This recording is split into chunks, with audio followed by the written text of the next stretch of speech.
Yep, I am here. Do you want to explain a little bit about this annual item? Sure. It's a Wisconsin statute or DPI requirement that we have our standards approved every year by our board. And so what we do every year is just compile the standards that have been approved previously, and then do any of the updates. And I believe there was only one set of standards this year that were reviewed and updated, and there is a link to the new ones.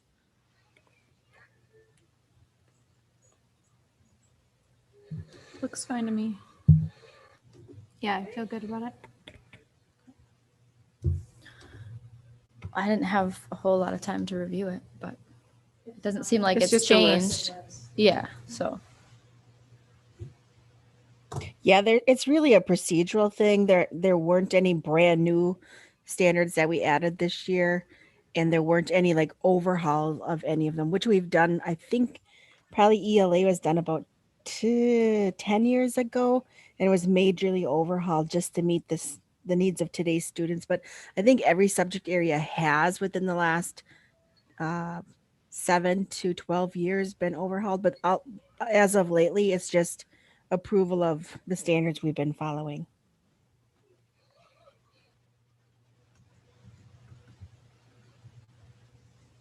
All right, sounds good. so we can move forward to 1.2. Do you want to have Chris introduce himself? Yes, First, Chris Mr. Petritto Petritto. is here. You can join us at the table and just click on a mic if you'd like. I'll just sit right here. Okay. We can go over things. Um, My name is Chris Petritto. I am. There you go. I work for Neola, the company that does your policies for you. A little bit of my background, because I know some of you are new. I think I've met you before. I was on last year, yep. I think, yeah, about a year ago.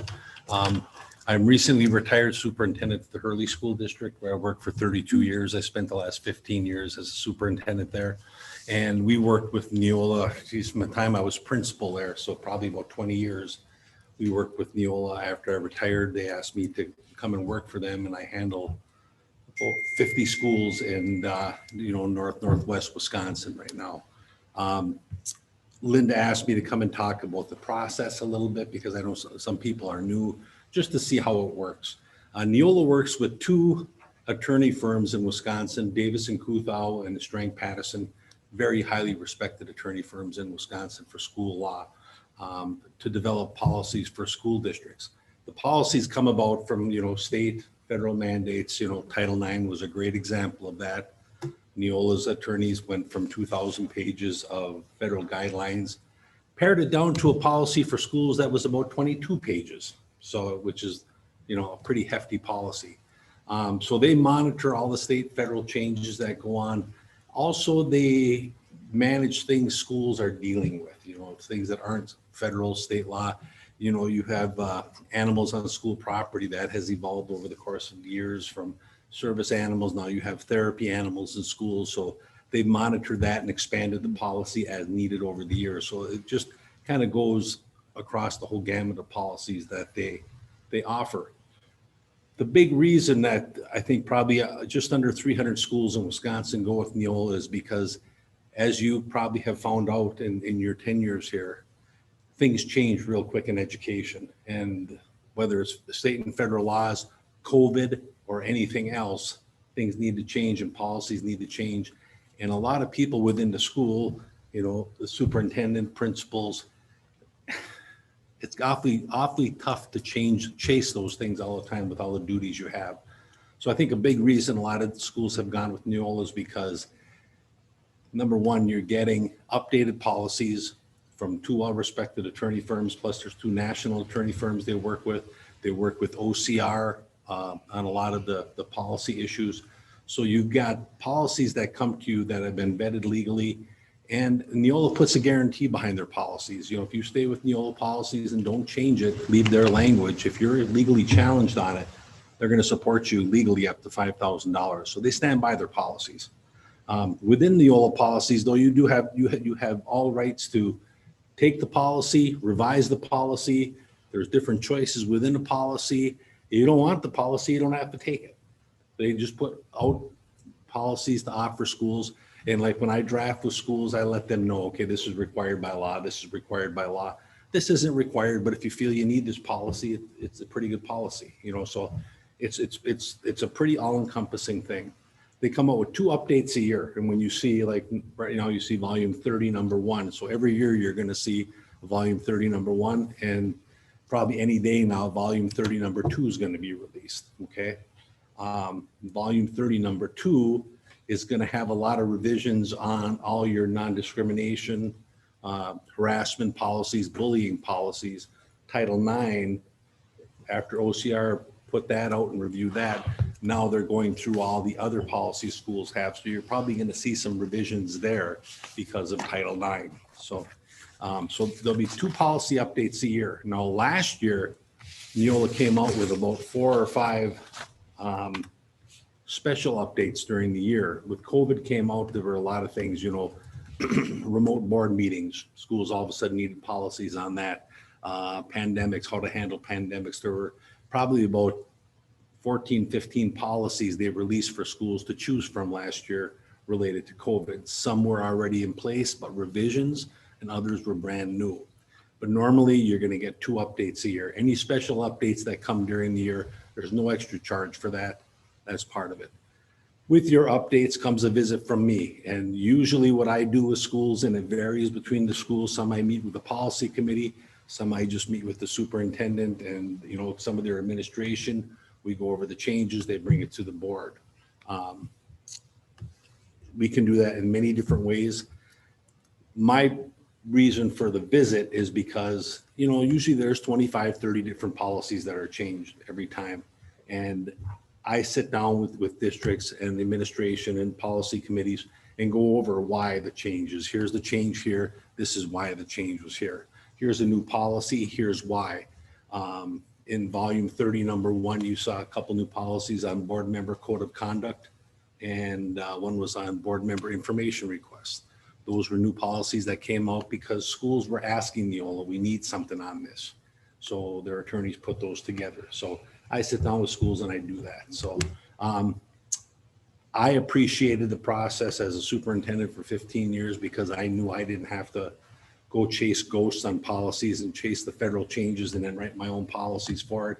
I knew that at least twice a year, my associate was going to come and sit down with me. We're going to go over things and I could make choices for my board and I could explain it to my board. Here's the reason why we're doing this and so on. Do you want this or do you not want this? So it's a good process. Sometimes it can get a little tedious because sometimes there's a lot of changes and sometimes there's not a lot of changes. But I think it's a good process because it keeps a district on track with policies. Your policies are up to date. You know, if you ever get OCR to come in here to do an audit, you know, like I did in Hurley many years ago, DPI did an OCR audit. They were roaming the area. And first thing they want is to see your policies. So I spent like a week putting together policies that we had for them. And about 6 months later, once they finished everything, one of the things they said to me was your policies were spot on. Which, okay, that's good to know because if there's ever a complaint, that's the one thing they're going to come in and look at. So that was kind of a icing on the cake with me to know that this is a pretty good process. So I think what you have tonight, Linda, is volume 30, number 1, right? Yes. And I think with that one, we went over the edits and I think we made the choices for those. I think we talked about those. So I think that one's for you to decide. If there are any in there, any questions you have on those policies, I can definitely answer them.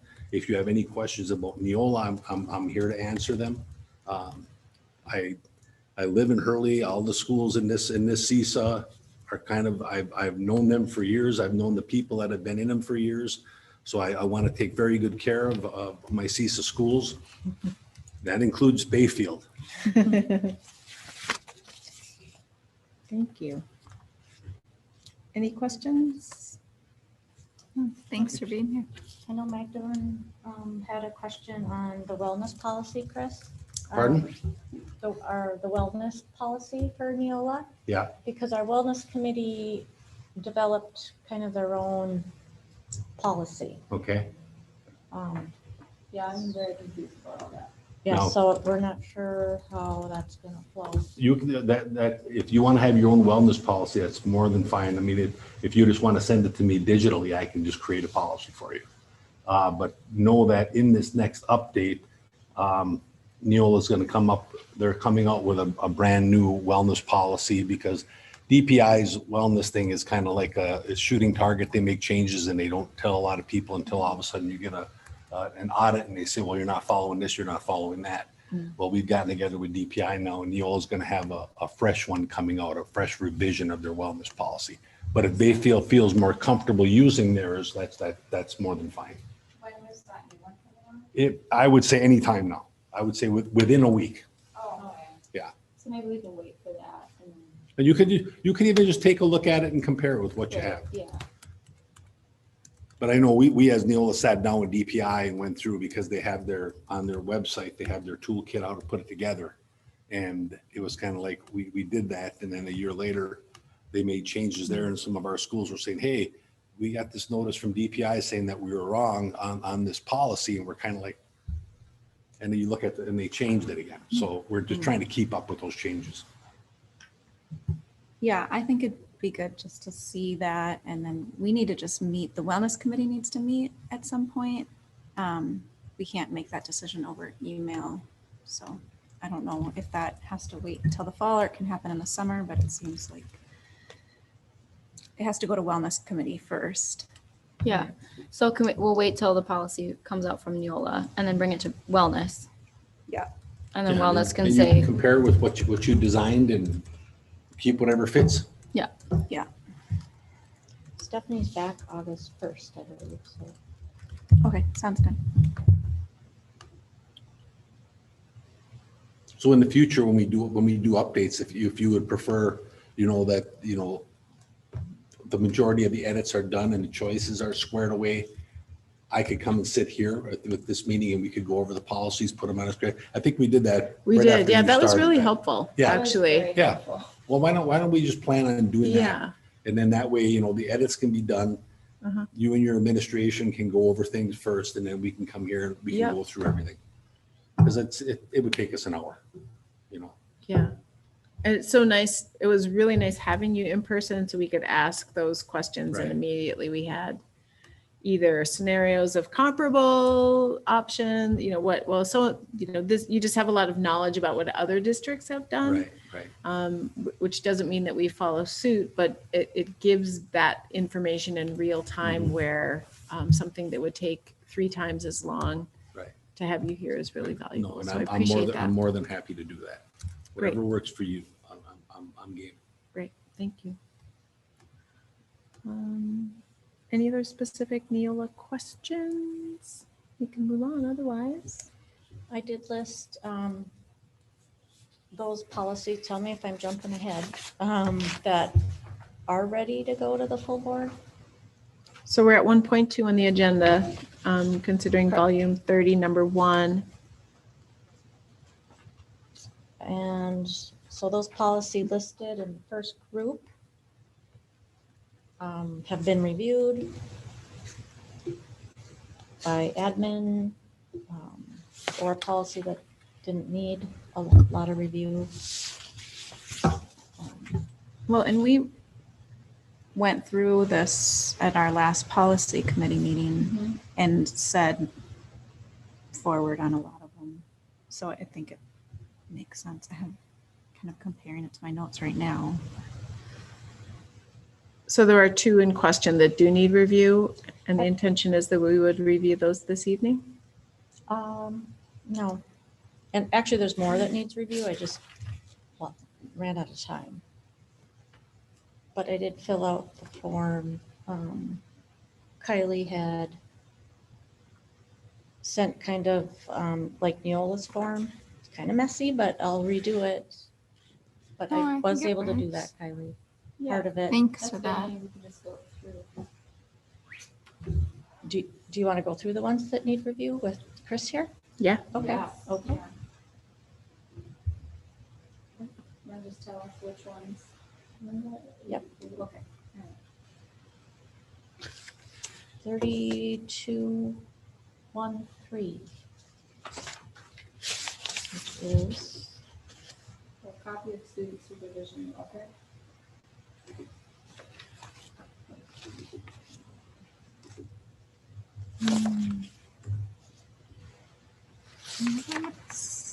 Under the draft. Is that part of volume 330, number 1? no. Isn't it? It's under There- the- This one had just one change toward the end of it.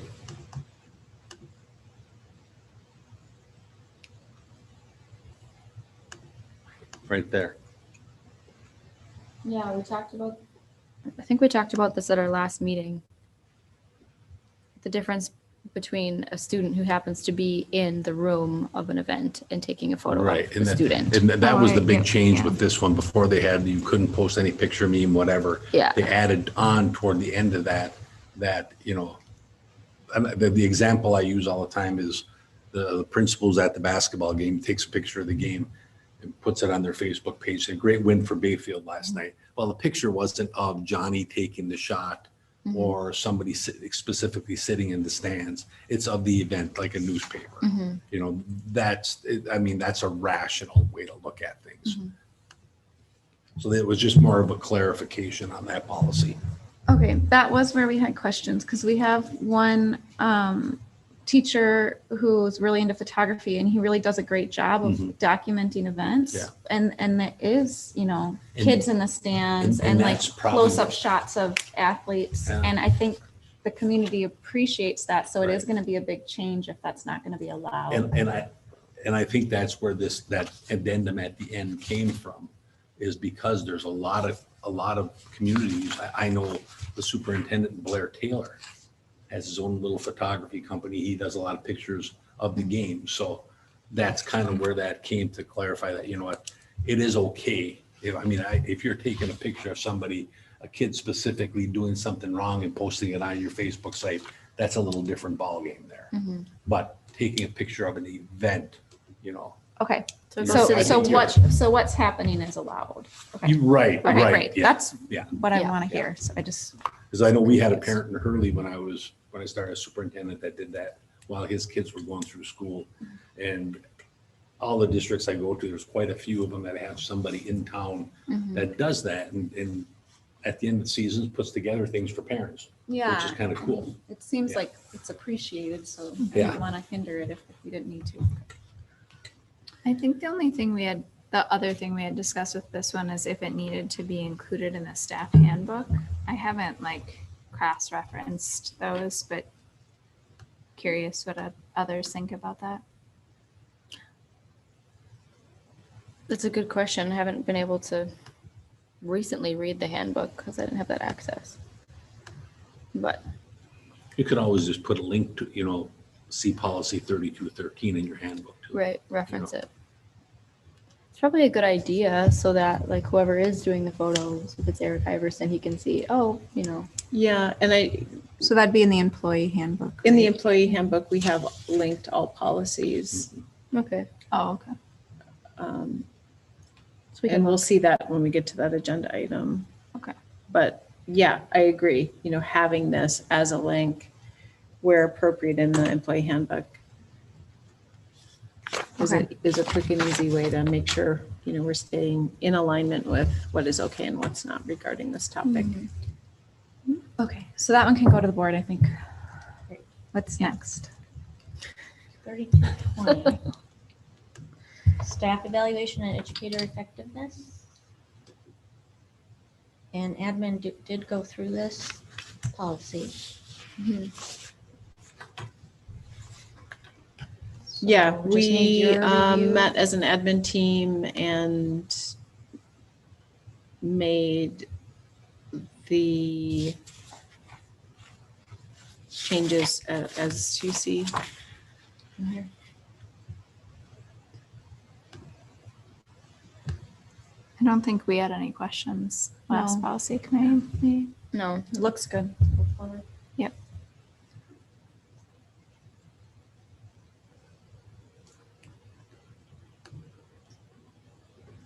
551701.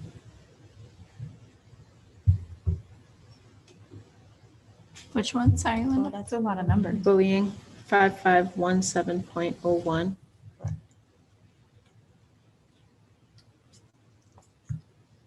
I don't think I had any questions on there. It just describes a procedure. So if I felt like, Yeah, that one, they just put a procedure for if there's a complaint against a board member. right, And then there was some cross-referencing, which is what you're probably going to see more of in all your non-discrimination and all those now. There's going to be cross-referencing to different policies more to clarify which one handles what. So it looks like there's options to select though, right under complaint procedures. Do we have to check one of those?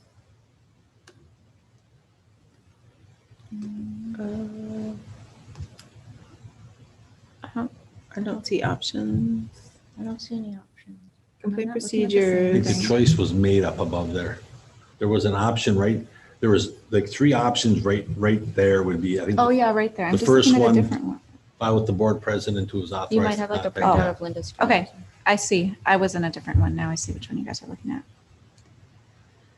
Sounds good. I'm good to move forward with this one. All right. Yeah. 6605. Oh yeah, crowdfunding.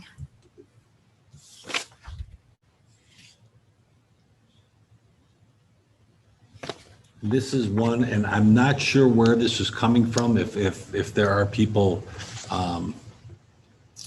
capitalizing on the logo or using it for probably other means other than the school maybe. Most districts are taking it. And the crowdfunding is one of those policies that gets revised quite a bit now because it's being used more and more and more issues are coming up with privacy of students, how the money's handled, those types of things. So It looks fine to me. Yeah, I'm fine with it. Mhm. Same. 6610. this is in the same area. Student activity accounts are school sponsored, so the use of the logo, that type of thing would be approved. And this is just the addition of needing approval for the logo and mascot and those kinds of things. Right. That seems fine. Yeah, that makes Yeah. sense. Sounds good. Let's see, 72. Which one? 7230, gifts, grants, and bequests. Randy did review this. And those changes are made. So she's proposing we choose option 1 here.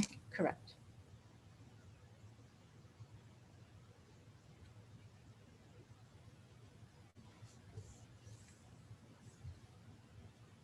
Yeah, it's pretty straightforward, just anything in the form of a grant or gift. Mhm. Right. Makes it simple. Sounds good. 9130.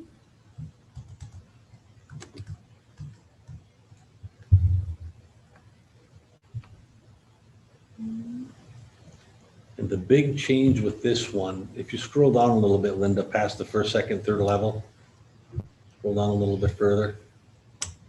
Right down here, if you see that they deleted guidelines for matters regarding district services, guidelines for matters regarding enrollment disputes.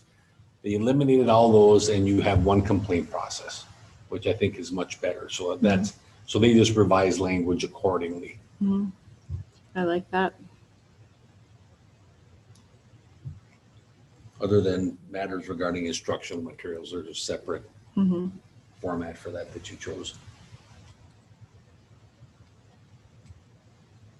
Sounds good to me. Good to go. Yep. 9700, which is not in the volume. 30, number 1.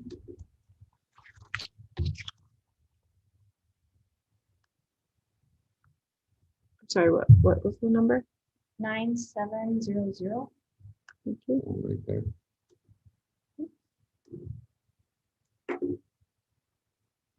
So you're just finding that in active policies? Is it draft or active?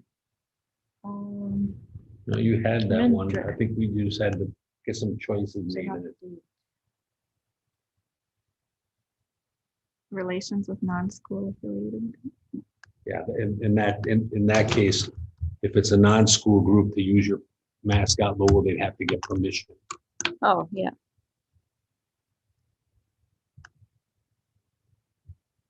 That seems fine. Mhm. Yep.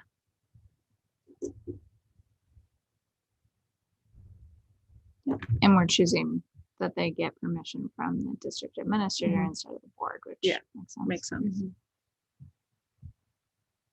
Overkill. You don't need to be bothered.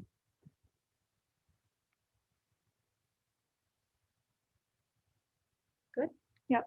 Yeah. Mhm. So next one, 9700.0.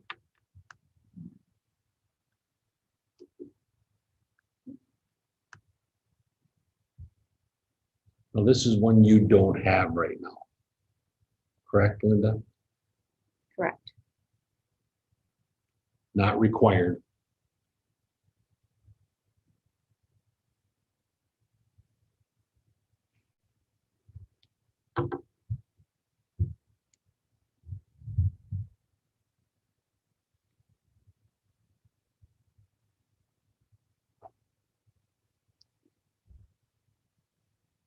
So we'd be selecting option one. Option one keeps it, should we say, Clean. a little more simple. Mhm. Is there any advertising that happens now? Yeah, that's what I'm wondering. Like the blood drive, is that advertising? It's the only event I can think of where people like come in and ask the community to do something.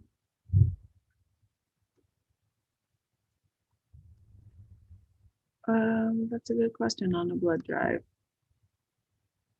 I mean, It you'd be says a giving permission. seller Advertising is described as a seller of products, equipment, or services. I mean, that, do we say giving blood as a service, that they're taking blood as a service they're providing? I mean, it's a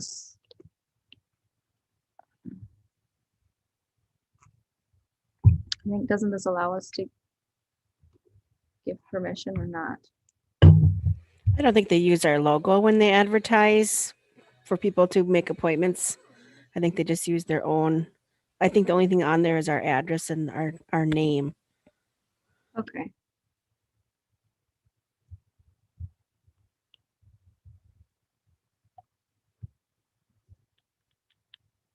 Most districts with this one try to keep it as simple as possible. Hmm.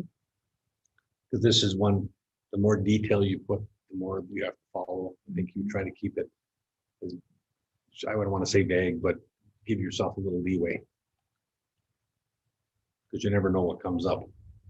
Exactly. So we're taking option 2 out.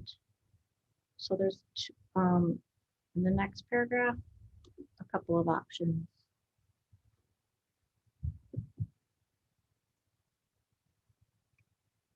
Oh boy. We say Yeah, it's no matter what do you want to be, the board or the district? What would you I rather be would called? say district. District. Yeah.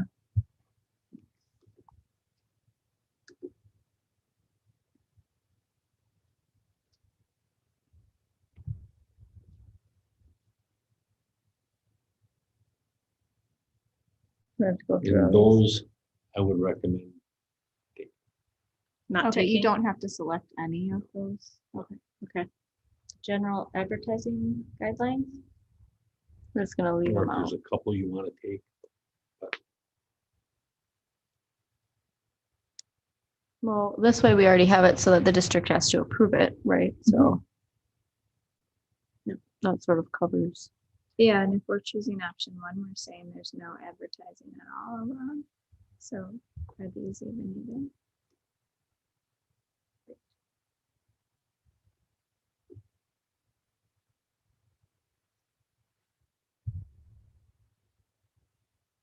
So that'd be the same with that one too.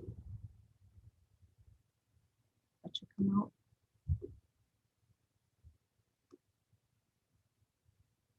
So basically, we just cross out everything after. Yeah, if you're not gonna Mhm. do Yeah. advertising, that's Yeah. option one. Yeah. Yeah, Just so all then you comes out. really don't need the Mhm. rest of it. Yeah.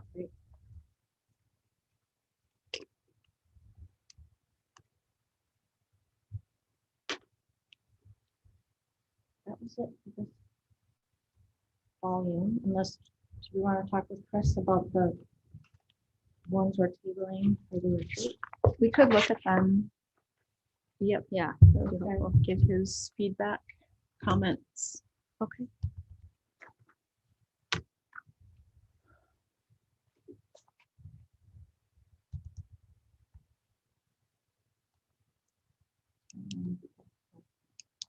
One, four, 4.5. So that's board member behavioral conduct. Yeah, I don't- this- Oh, go ahead. This one just came out in the last update, and I think this one came out, and quite honestly, I'm surprised that there wasn't a policy on this before. Because when I look at this policy, the first thing I saw was this would be a great one-page overview for a board member on, how to communicate with the board members, how to communicate with the staff. There's one choice in there on use of communication devices at board meetings prohibited. And the reason behind that is there's been a lot of problems that I've heard in my travels now, and we see it everywhere. People at board meetings, are they paying attention, or are they on Facebook at board meetings? And the other part of that is too, and I've heard like 3 horror stories in the last 6 months of board members texting people in the crowd while the board meeting's going on. Well, So it's a matter, those are things that are coming up, so that's an option. Some districts say, well, we're not having a problem with that. But they're keeping it in there anyway, in case it does become a problem. They say, hey guys, we have a policy that says we keep the technology devices. Yeah, you've got your computer. And even at the end of that, you have it pulled up, Linda? Yeah, even at the end of it, exceptions may be made, the board in case of an emergency. You may have something going on in your personal life. My husband's going to send me a text because something's going on. I may have to go. Okay. But I think it just keeps things professional, a little bit more professional. Talks about confidentiality, and also at the end talks about what can happen to board members if they break protocol. There's a lot of people in the public think a board member goes off the wall or gets mad or something. They say just kick them off the board. Well, it just doesn't happen that way. But there are things you can do. You can censure, you can take them off committees, as we've seen at the federal level. Somebody really goes bonkers at a meeting, which has happened, and you can call the police, that type of thing. So I think it's a really nice one-page outline for a board member to look at, especially the communication aspect of it between the staff and other board members. I was the one who wanted to table it to the retreat at our last policy meeting, but even in the days after that, I'd sent an email saying I would be fine moving it forward to the board. What the conversation that I want to have at the retreat, because this really focuses on what's not permissible. And we have a lot of questions. I have questions, and I know other board members have expressed questions about what is permissible, kind of focusing on that and the details of is this allowed? Is this allowed? And taking some of those specific instances. Yeah. And I don't know that needs to be written in the policy.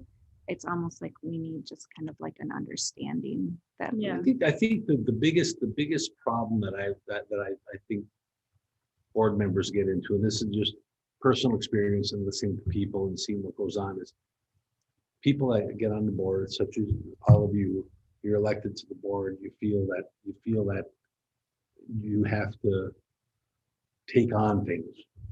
You know what I'm saying? If people come to you with a complaint, you have to take on things.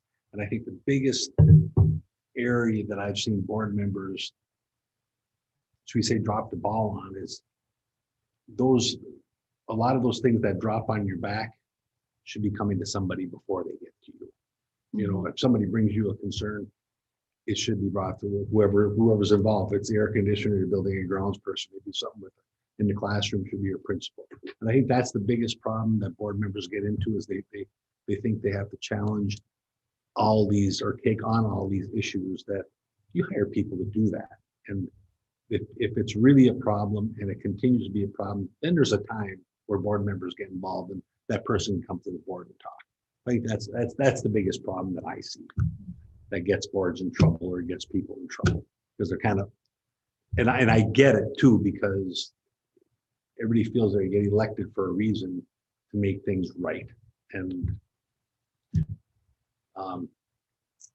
I think a board as a board, you know, when you're in a board meeting, you should speak as one. The other problem is, and I'm just thinking of history and everything, board members, communications, you know, emails, text message, you have to be really careful.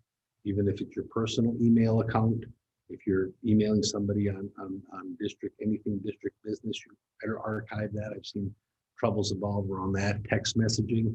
And I can tell you personally, text messaging with board members, it can come back and bite you, because even though there's nothing conspiracy theory about it, it's just not the proper way to communicate. Yeah, okay, we're gonna have a board meeting, just letting you know the board meeting's gonna be at 6:30, fine.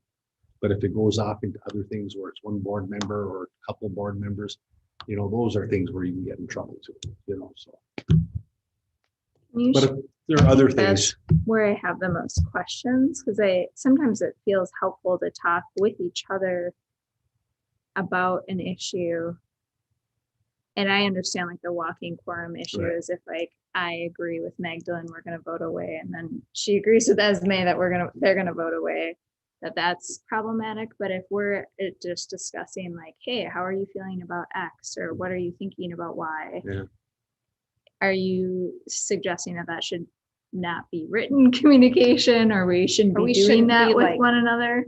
Quit throwing ideas out But you- only in a meeting because it's not enough time. Yeah, but it's tough because everybody wants things to happen immediately. I'm just saying that, you know, in the positions you're in, anything written, if it's school business, you need to keep it. And sometimes it's probably not legal.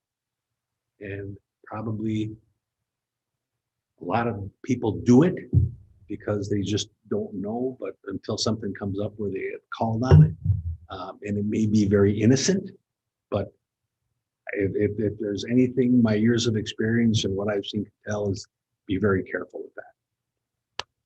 You know, anything written. Would I answer the question? I think so, yeah.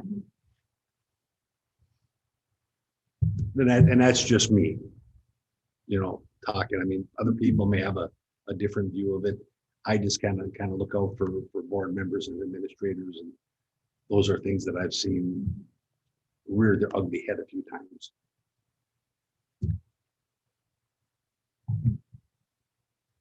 Yeah, it is a challenge because we're supposed to just come to a meeting Mhm. having everything we need coming from ourselves almost. Mhm. Ready to vote. Ready to vote, ready to make an educated decision. And maybe having bounced it off a spouse or something who's like not involved at all. And Right. so then, And I don't think there's any problem bouncing it off, an idea off people. You know, I mean, that's how you learn. That's how you make decisions. But you got to be careful how you as a group are communicating. Mhm, You know, mhm.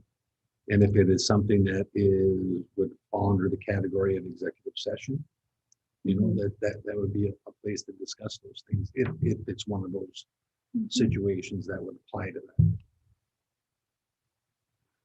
that. Well, so for example, okay, another board member's on the finance committee and I'm reviewing the board docs and I have a question about it. And I'm not on the finance committee and they probably talked about it already before the meeting. Finance committee has met. So I call someone on the finance committee and I'm like, hey, what's this charge for, $5,000? What's going on? There's a problem with that. Right. You know, Yeah. because you just want information. Yeah. But I think if you're talking about calling to make decisions together, Yeah. that would be Yeah. kind of Right. sketchy. Yeah, and that's kind of brings me back to the whole point. I I feel like I want, my sense is that we're not making decisions outside of board meetings. Mhm. We're sharing information and processing ideas and gathering information. And sometimes that's a one-on-one board member, you know, just, hey, I want to, like, can you, you know, as I reach out, can you like explain this more to me? Like, I just want to understand it better and I don't have experience with it, you See, know, and that's just a longer conversation than can happen. Or you can share well, oh, this is how I understand it. And this is an article that helped me kind of like come to it, or, you know, I think those conversations are so important. And it's not always just from board member to board member. It's also like, are we allowed to have that communication with teachers and parents? And I mean, personally, I think we need to be having more of those conversations.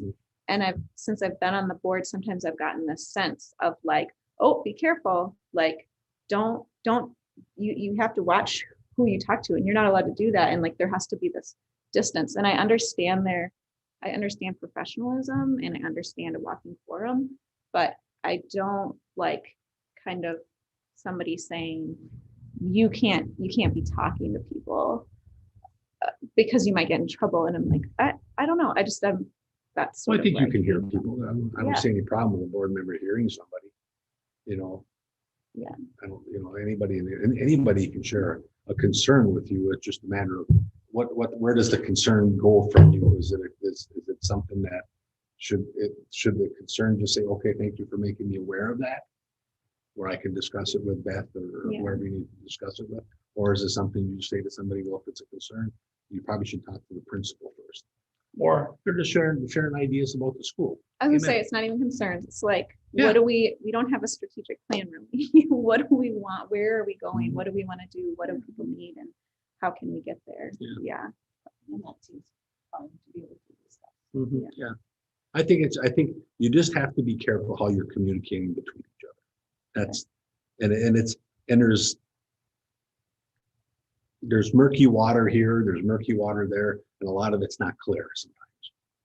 And I get it, because you want to make good decisions, but there's all these things that hold you from doing things because sometimes they're not the correct thing to do. You know, if it's a staff issue and people are having discussions outside in the community, and that's probably not very professional to do that type of thing. So can we go over like examples of how a board member can or should like email, contact staff? Like, are we always supposed to go straight to Beth? Because I've caught myself in the past, like I'll email Stephanie, hey, I have a question. And I honestly don't know. Is Stephanie sitting there like, why is this board member reaching out to me asking for this or that? You know, I don't know if that's allowed or if it's appreciated or proper or just, you know, faux pas, what? So. Yeah, I think I'll answer that first and then you can answer from your perspective. It's appreciated when a board member is emailing or reaching out in whatever capacity to the administrative team. And I feel like you emailing Stephanie, who's special ed director, a question is an okay and a good thing to do. That's you're probably needing some information and wanting a question answered or something. I see that as good communication. Okay. And don't feel that everything has to come through me and you just say yes. You can But I don't talk want to to the bother you with principal or- everything, but then I think, oh, am I skipping stuff? And is that why I haven't gotten like a response? But I also work in a job where I get a response and pretty immediately, and I know you guys are busy, so then that brings, you know, the question, am I emailing the right person or Yeah. going through the right process? Right. So I get, maybe it's two issues then. How come I'm not getting a response right away? And is this appropriate for me as a board member to communicate with district staff in this capacity? Right. Well, and as long as it's appropriate, then I'm going to assume someone was busy. But, you know, if Yeah. it weren't, then I'd be like, oh, that's why I'm not getting a response. What do Yeah, you say? I agree with you. I mean, if you're contacting administration for a question, I mean, Yeah, you should. If one of my board members had a question for me, I'd hope that they would do it. I think it's just the appropriateness of it. You know, Okay. if you're emailing a staff member, which there's news in some other district right now, if you're emailing a teacher about your kid's grade and you want to change, that Oh, might be a little, you know. But if you're saying, hey, is there a field trip scheduled for this week? Yeah. You're like, Yeah, so you're like staff anybody is else. different then. than admin though. That's my next Yeah. question is like, okay, so I have a concern about something that says on the staff handbook or something, and I'm blabbing about that to a teacher that I'm friends or that I know or something, or I'm texting about it. Is that, I'm not, unhappy with something, I'm, venting with a staff member as a board member. Probably not kosher, I'm assuming, Probably- but I'm just sort of trying Probably to come not up the with, greatest, but yeah, I guess, just go Right. to the admin team, direct Go to the to an principal. admin team. Yeah, like as a teacher, if I got an email or a text or something from a board member, I Yeah. would probably go. Yeah, I yeah, yeah. gotta talk to my Skip some principal. steps, yeah. And just see if that's okay, like how do you want me to? Well, not even like communicate the with board this member person? is like upset with you as a staff member. Mm-hmm. Just like you're friends and you're having a conversation about some policy or some staff issue or another staff member. I'm just yeah, trying to get what. that one's, Yeah, that one is. I don't have a good answer for you on that Okay. one because I think that can take many different forms. Yeah, You okay. know, I mean, if you saw one of your friends downtown and say, yeah, the state put in this new policy, we have to do this, this and this, you're having a conversation. Okay, Mhm. if I would say as a board member, I'd probably shy away from talking about other staff. 'Cause Well, some- right. I guess I you just meant like in terms of if I'm gonna email a question to Stephanie or if that, should I be including staff on an email or should it just always go to an administrator? If this is my look at it as a superintendent, I would much more appreciate if there were issues, it came to me first, Hmm. rather than get blindsided, Mhm. just like as a superintendent, I never wanted my board members to get blindsided in the street by some information that I knew that they Right. probably should know. Right. So like I told my board, so it's like, it was the same way with me.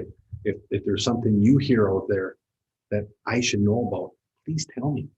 So I can take care of it, Mhm.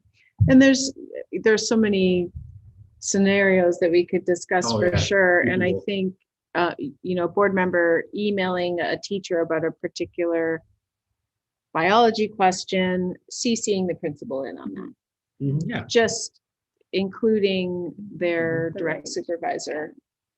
And I think you would have, that query as a teacher would be welcome. Like, okay, Yeah. Shelley is on this. Just trying to get as well. clear picture of like the chain of. Yeah. And I don't think it's ever really, really clear, but Yeah, maybe that helps a little bit. Using best judgment, knowing what these policies are and where the big no-nos are. Yeah. And just simply asking like you all are, which is great. We're all learning this. well, we didn't as- get this last year. Like there was no introduction to how to be a board member Right. last year Right. during the pandemic. So, yeah. Okay. Okay, cool. Thank you. The strategic plan is always good. Yeah, that would be helpful. Mhm. Okay. Is that it? There's two more. On that one, do we let's have to pick, were we putting in the no cell phone thing? There's just a Or choice just down there. bringing it to the board to decide or? Yeah. I think we should just say no cell phones unless it's an emergency and then if the board has other thoughts. I feel okay with that. 'Cause it shouldn't be on Facebook. And we can just say ahead of time, if we're like nervous about childcare. Yeah, yeah, Keep an eye yeah. on my phone. Yeah.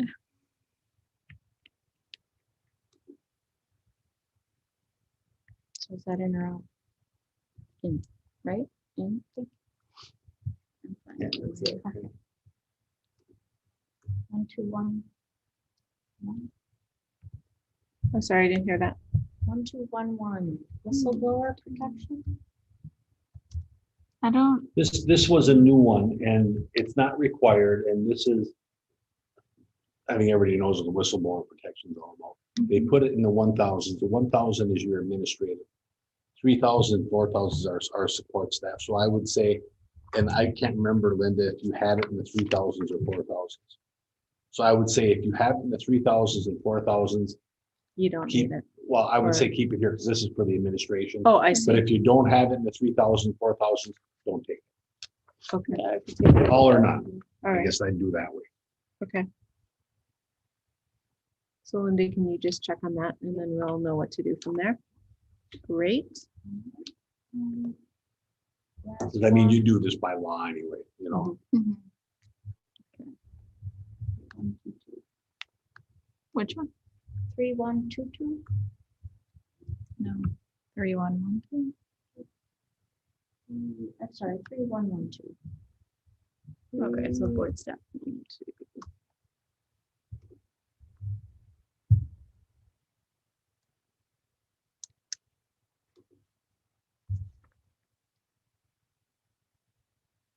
And this was, I had said I wanted to table it to the retreat and the meeting and then sent that email afterwards saying I would be fine moving it forward, that I just want clarification on permissible behaviors.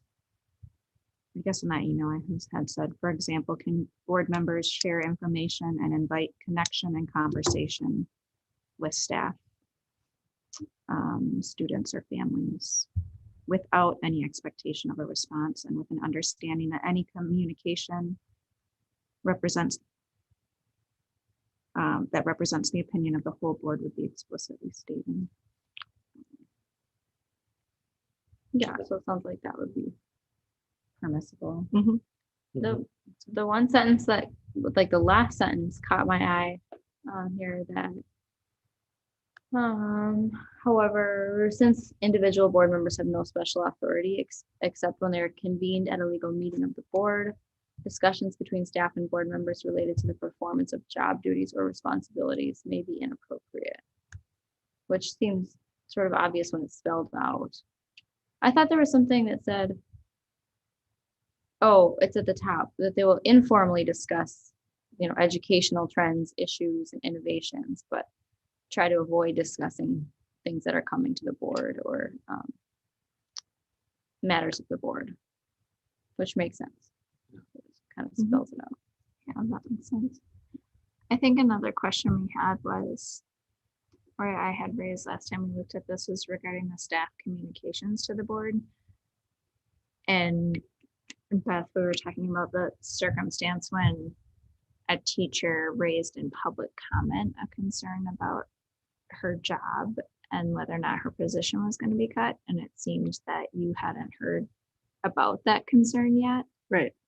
And should that have been like stopped because it didn't go through the chain of command before coming to the board, or I guess it's less about like, do we adopt the policy, but what does application of this policy actually look like in the moment when someone isn't following chain of command? Yeah, that was sort of scary. Awkward. Yeah. Yeah. I was like, Yeah, that would be. Well, it was a non-issue. I don't know why. Yeah. oh, yeah. Well, I Oh. can just add on to that. I know over the last year, there's been lots of rumors in the district that when the person finally comes to me or to Beth, it's the first time we've heard of it. And, we oftentimes end the rumor there, but I think that's where that came from, which, we're a small community, we're a small district. And I get when people hear little murmurings from one another. But I've been pretty straightforward with the staff. And so has Beth, that come to us if you hear things or something's bothering you. And that was one of them, that and a few other positions, which,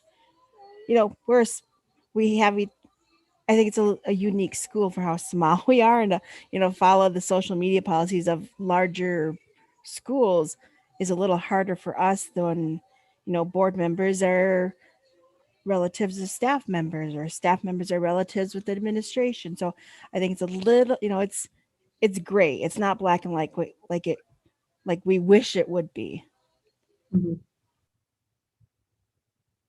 That's exactly true. Especially small towns, it's awfully tough.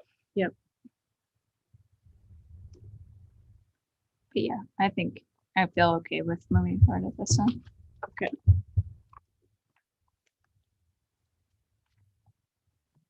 Is that it, Linda? Yes. Thank you. All right. Going back to the agenda.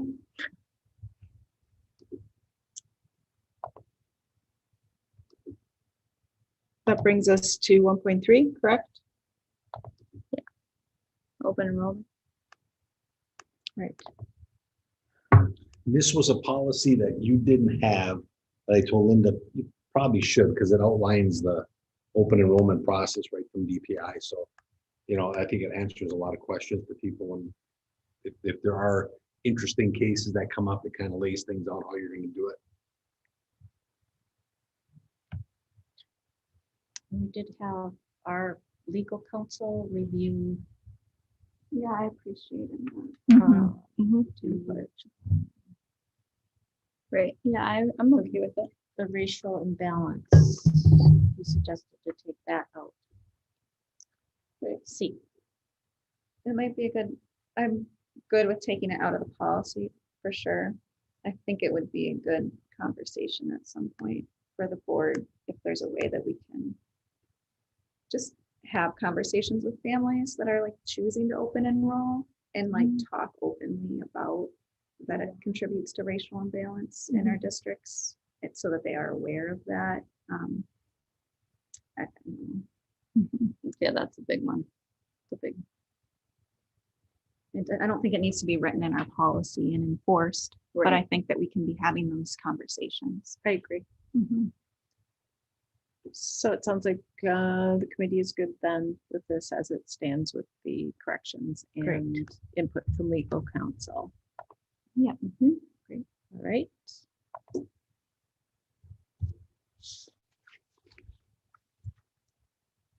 so administrative guidelines. Chris, do you want to address the? Yeah, the administrative guidelines. What these are, you have probably about 300 policies.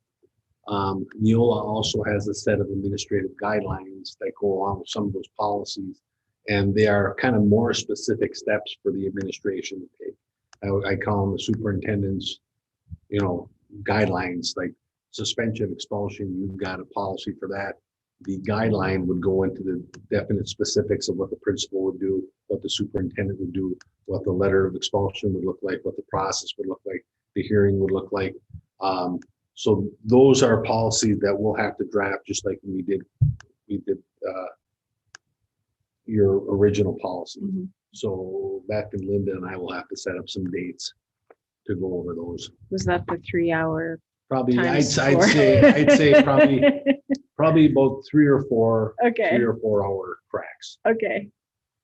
And you won't take all of them. Right. And because I won't say a lot of them, some of them are set up to get very specific, and I can see where larger schools like a Superior or Madison in a lot of areas needs a lot of specificity and whatever you want to call it in certain things that they're doing because of the size. So you'll see some of these policies that, well, because I know like me and Hurley, I wouldn't have needed all these because we had our own little internal boom, boom, boom, and we did it. Procedure. Okay.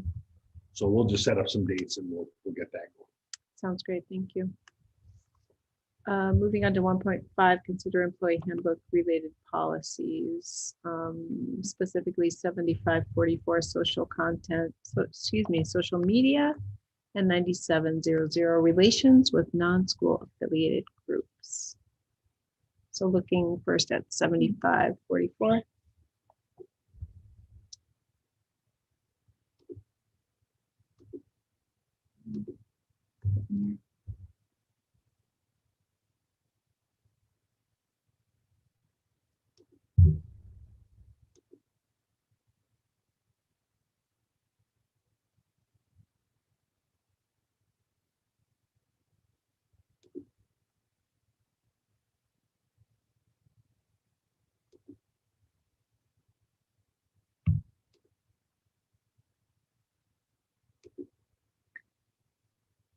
So when we get down to the first option, 1 and 2, it says this was deleted during review with Chris Plansky and policy committee. Would that have been last year?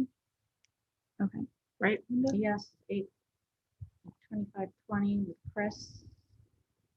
So, And then we got another legal review that I went and compared to.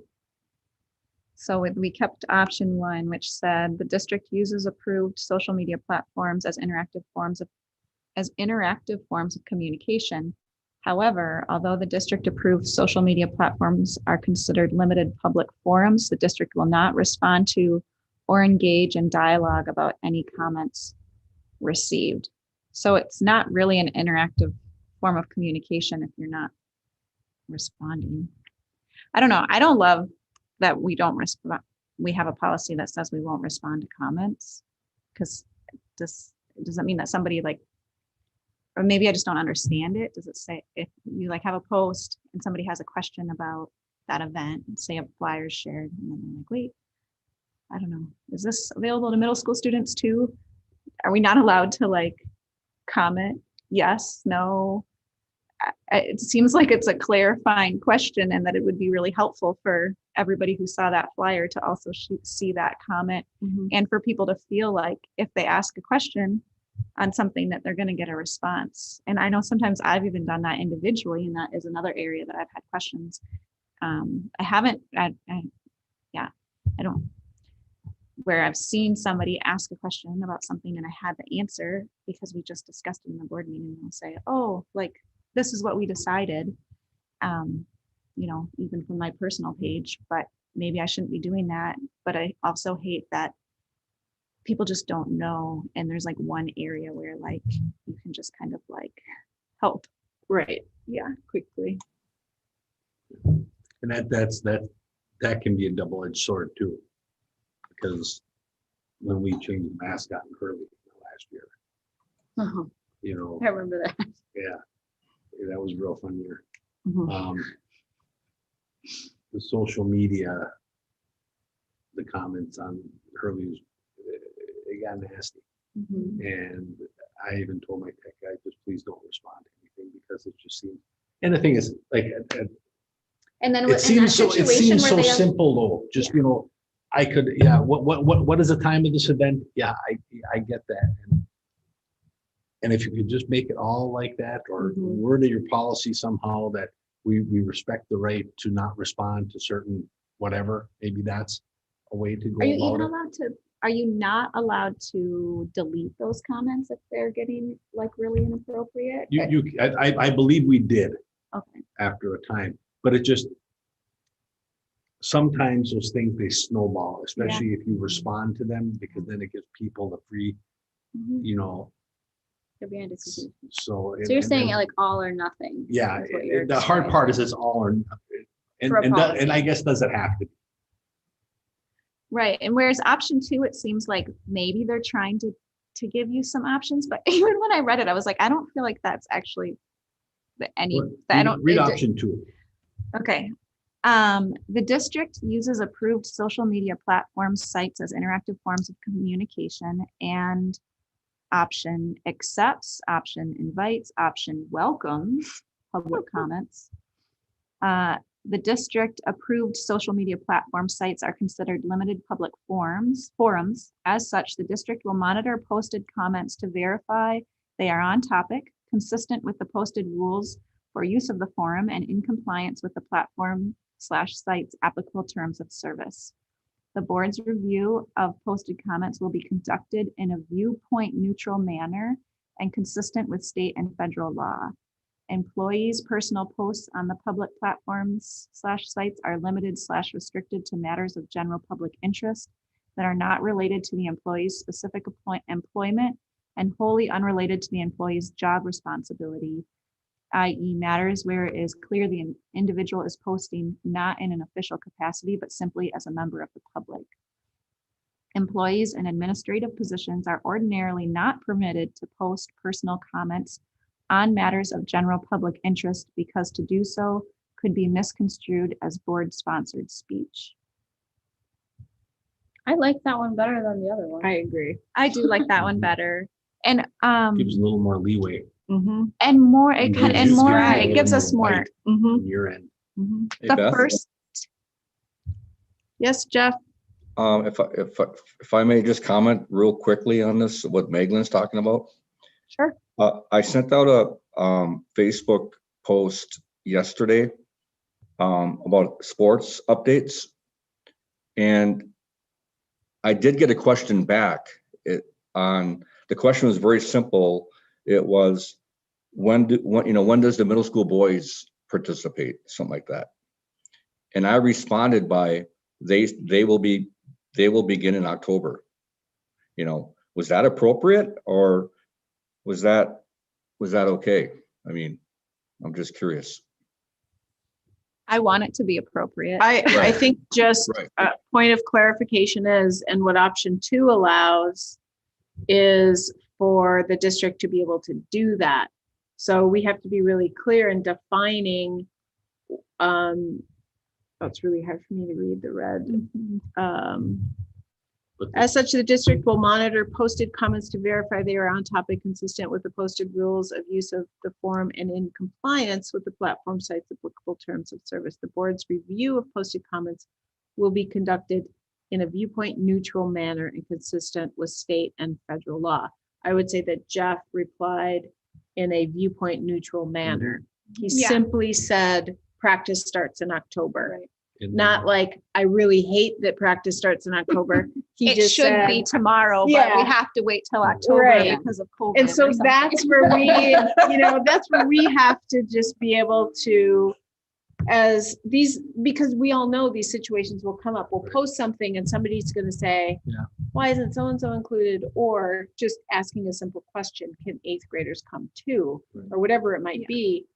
The responses, and this is why we only have a few people who can Mhm. can post things, but anybody can comment. And sometimes So it's that's where- community that comments, which I find like helpful too. I mean, but I don't know. But I think that other option also, they have to stay within the bounds. Yeah. That you put out there too, that, somebody can't get derogatory and, some of the things we had were, just Yeah. explicit, Well, and profanity ridden. exactly. And I think too, Chris, here is where we as administrators work with our staff to talk about this particular reality of how we communicate with our families and community as people use social media platforms. So if you are commenting on a district site over a district post, our communication to our staff has to be really clear. Mhm. You are responding in the whatever I said, the neutral, a viewpoint neutral manner. And, If you- social media Yeah. got to the point, it took off. So for schools, it's like trying to herd cats. Because things change and people find different ways to use it every day. And the schools are constantly backpedaling. Okay, this happened. How do we deal with this? This happened. How do we deal with this? So it's really a tough ballgame for schools right now, because you want to communicate, but there's an ugly side to that too. And yeah, it's a tough one, but I like that second option myself. Yeah. Okay, let's switch it. And that would be one too. And I think when they released that social media suite, one of the things that they did recommend is, especially, what is that 75/44, Linda? Yes. Yeah, they recommended that your legal counsel just, go through it and then have them just take a look at it. And I think in this, since we're, switching to option 2, having John Anderson look at it with fresh eyes again, given the discussion that we've had in the committee and the reason for the switch, it is an appropriate thing to do. We'll see if we can have that happen by Monday. Can I just And- say, Beth, I'm just going to interject a little bit. If Yeah. you read further down on this same policy, when it states the expected standards of conduct on district approved social media, it kind of is restating some of that number 2 without making it seem like it's punishable. It seems like it's more neutral. And I'm just reading through this with the eyes, I just went to that free speech conference for 3 days, and this was like a hot topic of one of the sessions of how much we can regulate social media and what's punishable, and to keep looking back at the First Amendment of, is it disrupting the education process? Is there vulgar and obscene words? And trying not to objectify people's posts. Plus, would we have to create another job as a Facebook or social media person to monitor everything? I think just honestly, we do have a very respectful staff, and I don't think we've had very many in my 14 years at the district where there's been, oh, somebody posted this, brought to administration's attention. There has been some episodes of that, but I do think, but further down in that policy with the expectations of behavior helps cover that option too, but not in a way that it seems punitive.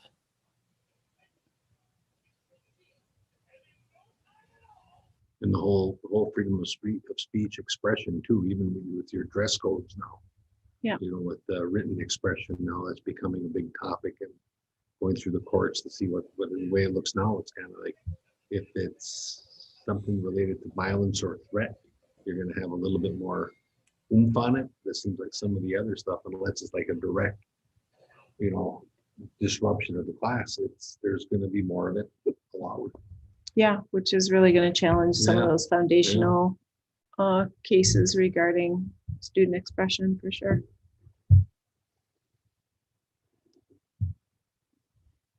All right, are we all on the same page?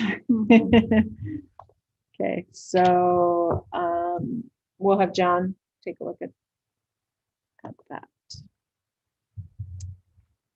So 9700 next. Yes. I thought we did we already look at that? Yeah, we looked at that one. Yeah, okay. That one's, I have that on my list. Is there another one? There were only two under public content. So moving on to 1.6 employee handbook.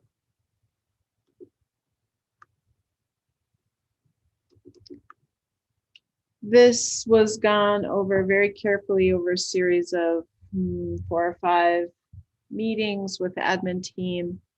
And we present the corrections and additions. The nice addition to this handbook is that policies are linked right in the handbook. So if an employee goes to a particular section, they can click on the link and read more thoroughly the exact reason behind whatever decision it is that the district or requirement the district has, and just see that policy right there as well, which I think is a really nice plus. We were able to shorten it a little bit and then just refer to our policies, which was also a good thing, I believe. Also, a change is in the table of contents. You can go and click on whatever heading you're looking at, and it'll take you right to that heading. Yeah. So we're trying to convert old school people like me from having a paper copy of of the handbook, which I still really like, but there's just all this capability of having those policies right at your fingertips, which is great. I know you just said that, but would it be possible to get a paper copy? Oh yeah, you can totally get Okay. paper copies. Yes. Yes. And for all of these handbooks, I feel good about moving them forward to the board meeting because I know we need to move forward on that. And I am happy to read them all over the weekend, but I have not had a chance to read them, and nor do I feel like I can skim through 150 pages right now. Yeah, right. Can I stop in the school tomorrow or Friday and pick up a paper packet or print a paper packet of the handbooks? Yeah. And they have been gone over carefully by Shelley and by Mike. And then, as I said, the admin team worked together on the employee handbook. We do have Jeff here. I think he could come down and talk over 1.9, the athletic policy handbook. Before that, and before Chris has to leave, we just talk about the Neola handbook for students. Oh. That we're not doing. Neola also has a student handbook that's free. And it would kind of, because I think, Linda, you use the Neola staff handbook, right? Or is it, I can't remember, or is it just your own? It's our own. Okay, It's our but own. they do, Neola does have a student handbook that's free, and they also have a staff handbook that kind of does the same thing. And like, I think I told Linda, I said, if yours works for you, fine. But I can, you know what, I'll email you a couple copies. Oh, great. Of Okay. one, because I used the staff handbook when I was in Hurley. Okay. But we used the principals always wanted to do their own handbook for so, but I'll send you the staff one. Okay. And then I'll find a copy of the student one, I'll send it to you. That way you Thank just you. take a look at it, Sounds good. you know. And if you don't have any more questions for me, Thank you so much. Okay, no Really problem. helpful. Anytime. Appreciate you And, driving over. this fall, when the next update comes up, we'll go through it together. That would be good. Sounds good. Thank you. Thank you, All right. Chris. Nice to meet you. You guys have a good summer, have a good start to the school year. Indeed. Let's hope it's a COVID-free year. Yeah. Exactly. Okay, we'll see ya. Thank you. All right. Jeff, are you going to come down?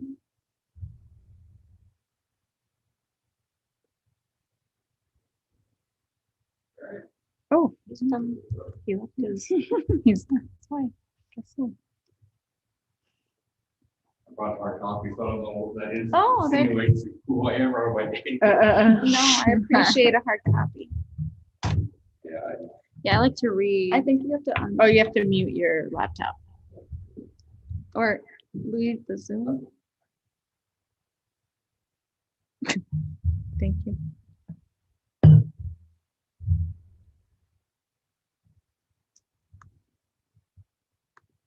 So what I have to do is I'm gonna have to leave because Linda's sharing. Yes. So. Yeah. Yeah, you just leave the meeting.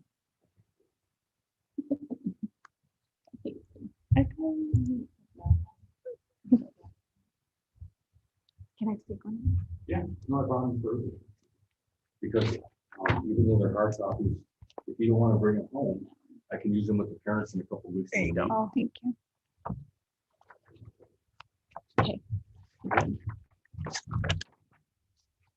So, good evening. Nice to meet you too. So this handbook, athletic handbook. I think it was last updated in 2016. I'm sorry, 5/8/17. Barb Reback, the previous athletic director, did a really good job back in 16 and 17 by gathering the community members together. Jeff, we can't hear you on Zoom. Oh, you just, yeah, need a mic. Okay, is that better? Yes, Chris? thank you. Okay, so the handbook that's in front of you was put together by a group of community members, school personnel, and coaches, and of course Barb Rebeck at the time, who was the athletic director. So it was a time where we felt it was important to review it, kind of start over, because there were a lot of issues that we felt needed to be covered down in terms of how do we handle behavior, how do we handle academics, travel, permission for travel, all those things that go on with high school athletes or middle school athletes. And I know most of us who have been in sports, you kind of know that. So the last couple of years, we've done minimal revisions due to that process. And this summer, also very minimal. There is one change in terms of sports teams that we're working with. We no longer have football. Last year, Washburn, we used a co-op with Washburn. 8-man football they went to. And so they were the host school. So the host school for a co-op, they can determine yay or nay every 2 years. And so they wanted to get into a smaller conference. So they didn't invite us back. Wasn't our choice. So we don't have that opportunity anymore. So I did take that out of the handbook. No more football. Other than that, the handbook is pretty much the same. Linda and I went through some edits with grammar. You know, best we could. We feel it's right now it's in good shape. And it's pretty detailed, relatively detailed. There is a table of contents. If you wanted to go through that quickly with me, if there's something you want to highlight that catches your eye in terms of athletics, we can certainly talk about that now or in the future.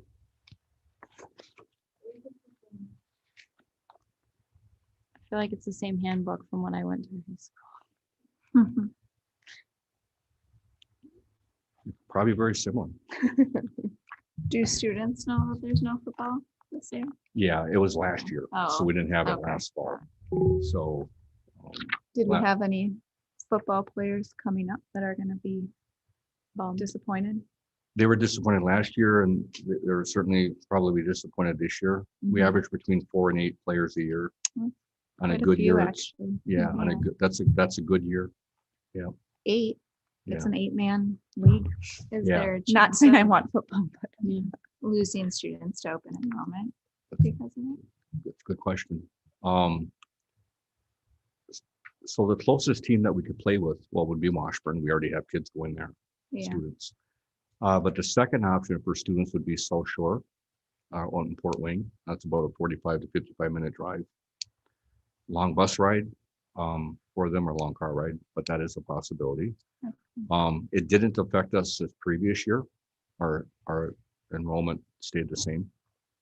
But it could affect us for kids who live out near Happy Hollow, Jay, out that way.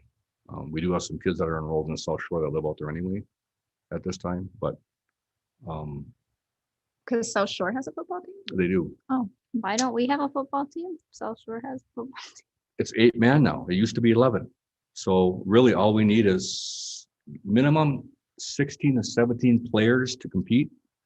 Ideally, you want 20 because they play both sides, the players. If it's something that this board would like to explore, we can certainly do that. South Shore did approach us last winter, just by conversation. It wasn't an official formal announcement or anything. Their AD called, and I did talk to Shelley Swanson, our principal, about it. And it was mid-COVID, December, January, and I said, look, we can discuss this next summer, but like right now, we can just have the conversation. The issue with South Shore and Port Wing is it's an hour away. So practices would be a challenge. However, we could, one could say we could practice some here and some there, but it's not really a team practice. Washburn, when we co-op with them, as we do with other sports now, that's 12 to 15 minutes away. And sometimes that's a challenge. So ideally, if there was an exploration or a planning year, it would be this year to look at 8-man football. We do have a coach on staff that has coached football before for Washburn and Mellon, Ron Borchards, and we have others that may be interested. It could be an exploration year. And I say that because football is very concerned for safety. So even if we wanted to have a football team this year, the idea of putting a helmet on a kid who's never wore a helmet, and the idea that there could be an injury, significant injury, we want to make sure we're cautious about that. So, if that's something the board would like me to talk to Beth about and Randy, then that whole year we'd have to look at, safety, equipment, field, all those things should take place first before we actually even.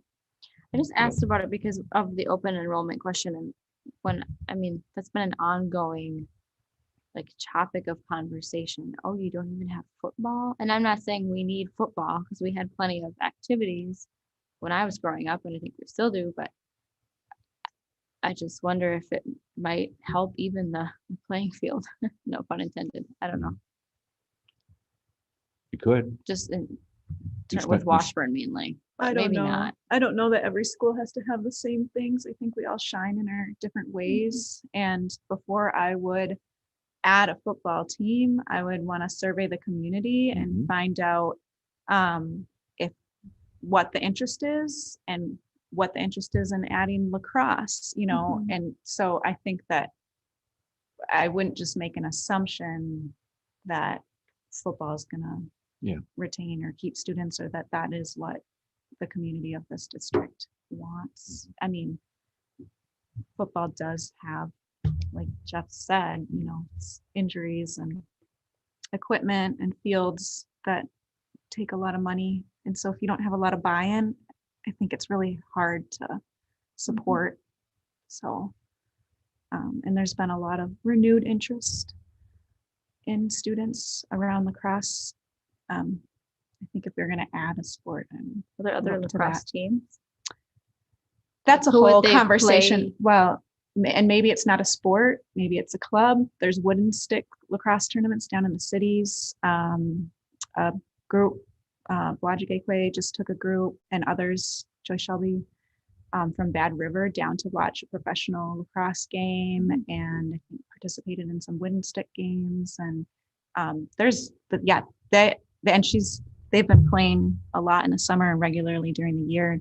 It's not a sport. It's not played like how we think of our varsity sports, but there's an increasing interest, and there are pathways to play in college and to play even professionally. And it's a meaningful game to this place. Well, and I think what you said earlier, Magdalene, is what's true is the district hasn't really surveyed the communities that are in our district for a while on a whole myriad of things. So certainly taking a look at athletic sports options, whether it's at the club level or at, a JV varsity level, is something that we're really in need of doing. So we could certainly talk about football or lacrosse or swim team or any and all of those, but without having any proof of interest. And like you said, well, who would they play? Or who would they swim against, or whatever? That there's a lot of variables involved. Do we have a swim team right now?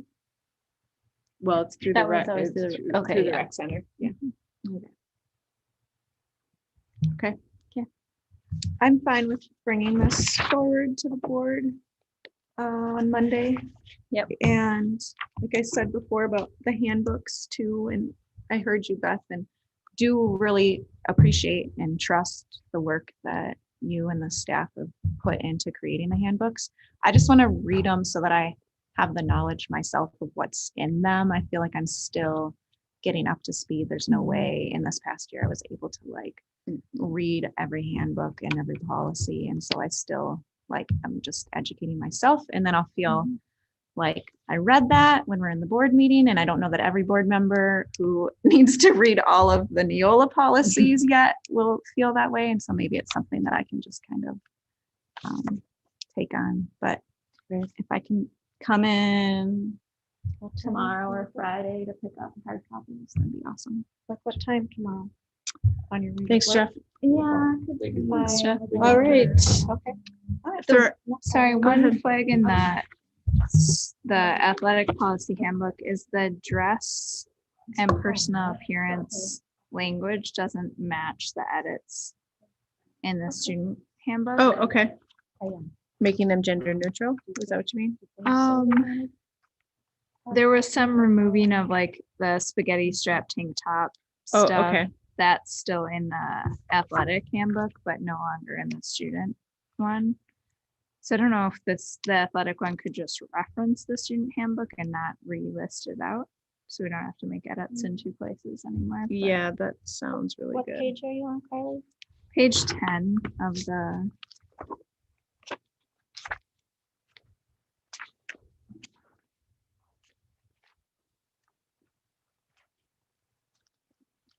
As written in middle school, high school student handbook, just changing that. to match middle and high school changes. Yep.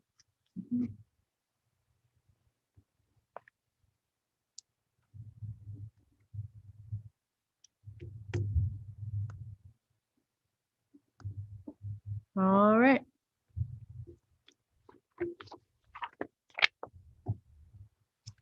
That brings us to the end of the policy committee meeting. Thanks, everybody. Thanks. Thank you. Bye-bye. Thanks, bye. Good night. Coming.